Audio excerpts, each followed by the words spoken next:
২১ জুলাই দুপুর ১২টা বগুড়ার কাহালো উপজেলার ভালতা আদর্শ গুচ্ছগ্রামের পুকুরে গোসল করতে নেমে ডুবে মারা যায় ভাই বোন সহ ৩ শিশু।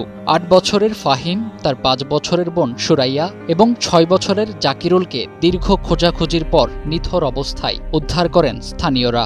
একই পরিবারের ২ শিশু সহ ৩ প্রাণের মৃত্যুতে শোক নেমে আসে পুরো গ্রামে। এমন ঘটনা শুধু বগুড়ায় নয়, দেশের গ্রাম থেকে শহর, অরক্ষিত পুকুর, ডোবা, খাল ও জলাশয়ে প্রায় প্রতিদিনই হারিয়ে যাচ্ছে শিশুদের জীবন। অনেক ক্ষেত্রে অভিভাবকের মাত্র ১০ থেকে ১৫ মিনিটের অসতর্কতায় ডেকে আনছে মর্মান্তিক পরিণতি।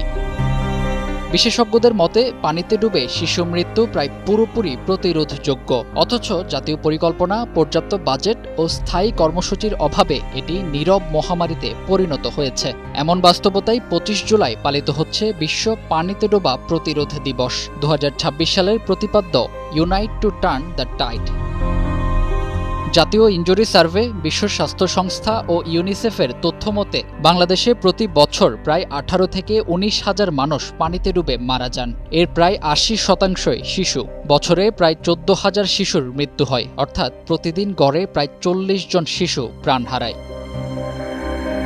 চলতি বছরের প্রথম ৬ মাসে শুধু নোয়াখালীতেই পানিতে ডুবে ৬৫ শিশুর মৃত্যু হয়েছে।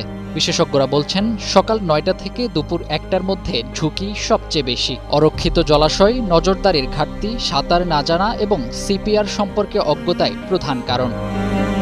বিশ্ব স্বাস্থ্য সংস্থার হিসেবে বিশ্বে প্রতি বছর প্রায় ৩ লাখ মানুষ পানিতে ডুবে মারা যান। এসব মৃত্যুর ৯২% ঘটে নিম্ন ও মধ্যম আয়ের দেশে। দক্ষিণ পূর্ব এশিয়ার দেশগুলোর মধ্যে বাংলাদেশে মৃত্যুহার সবচেয়ে বেশি। Institute for health metrics and ইভ্যালুয়েশনের তথ্য অনুযায়ী দেশে প্রতি ১ লাখ মানুষের মধ্যে পানিতে ডুবে মারা যান প্রায় ৯ জন।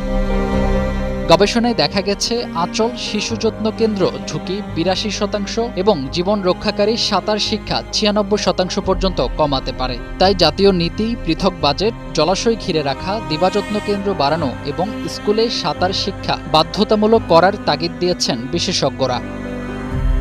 ফাহিম হৃদয়, টাইমস টুডে।